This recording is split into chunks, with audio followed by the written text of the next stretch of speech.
with this starting lineup, more offense and more creation out there. Yet tonight, D'Lo, a couple steals, Austin took a charge.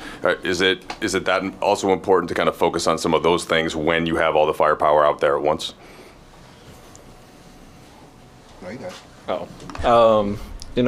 is the lineup that we started with this year, and something that we feel comfortable with. We've had some chemistry together, and we like what we can do with this group. But it's not just that; it's everybody on the team. Vando was amazing tonight. He only took 2 shots, but impacted the game. Way more than what the stat sheet will show. But yeah, it's a good win. And then D'Angelo, what do you see as the things that you focus on the most with that particular group to start? Which it could be different with different units, but what do you think about was playing with that specific group? With that group, I think it's forces you to play high-level basketball. I feel like we got to this flow by just playing high-level basketball in the first half, and it carried over to the second half, and ending the third quarter carried over to a really good fourth quarter for us, and executing down the stretch. All that started from just everything before we even got to that point. So. You guys both had very different views on AD's dunk on Chet. Austin, I saw you kind of come off the bench. D'Lo, you threw the pass. Could you guys both kind of just take me through what you saw on that play? That's great. I never seen that, honestly. Just get how he dunked it. It was impressive, honestly. He got the pass through. He did the rest. It was pretty impressive. Dave. This is for both of you, please, D'Angelo and Austin. With this starting lineup, obviously we saw it earlier in the year. Darvin said he was going with a more defensive-minded group about a month ago. We're back to this. What do you guys need to do as a 5-man unit to maximize your defense? Compete, trust one another, and really just communicate. With that group, we have a lot of guys that know how to play the game and know, schemes, coverages, but also know kind of how to, I don't want to say freestyle, but if someone gets beat, backside helps there, you rotate, and really just have one another's back. And like I said, just compete. Yeah. Y'all world. I'm here. I would love to hear it.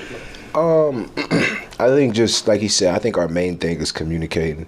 A lot of our mishaps is on defense or from miscommunication and things like that. Just a bunch of I thought we was, as an excuse. The more we can limit those, I think the better we are. With that group, with any group, our defensive lineup still has those mislapses, and it's kind of contagious. So for whatever group's out there, just finding a way to be vocal as a unit, I think it'll translate well for us.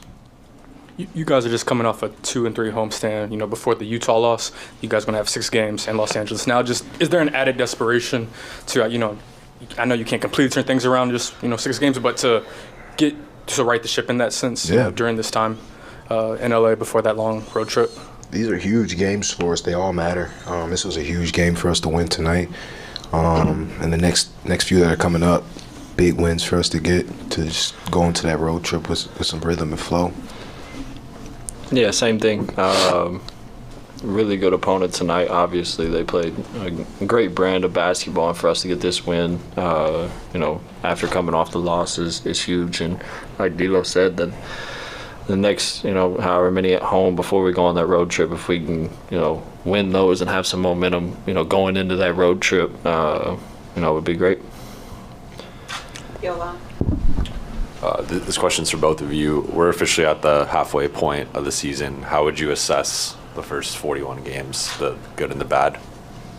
Obviously record-wise, we're not where we want to be. I just talked the last 3 years about, obviously wanting to win every game, which, that's not possible. But,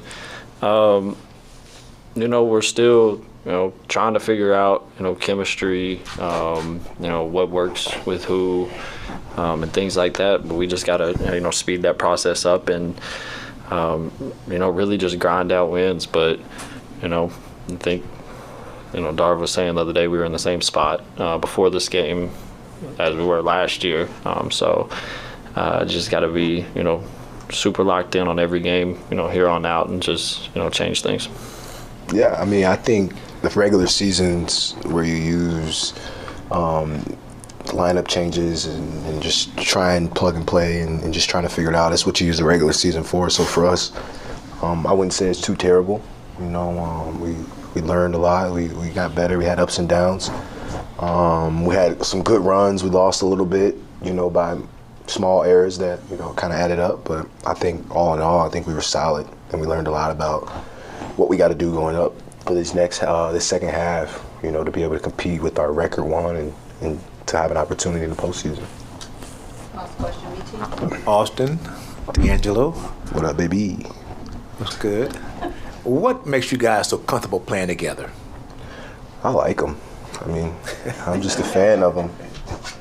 I feel like I talk about this dude every time I do an interview. I'm just a fan of his game. To be next to him and see him just be fiery competitor on the court is contagious, and seeing him dominate the game in ways just with his competitive nature is contagious as well. So for me, we golf together. He's gonna be on my podcast soon. We're gonna do it really big. We hang out. I'm a fan. Him and Trent, those guys are good guys. Are you a fan too, Austin? Of his podcast? No. Yeah, shout out the Backyard Podcast. Nah, I mean, yeah. Like you said, we golf together. We spend, quite a bit of time together here, outside of basketball, on the golf course and even on the road playing. Yeah, he's just a good person, good people to be around.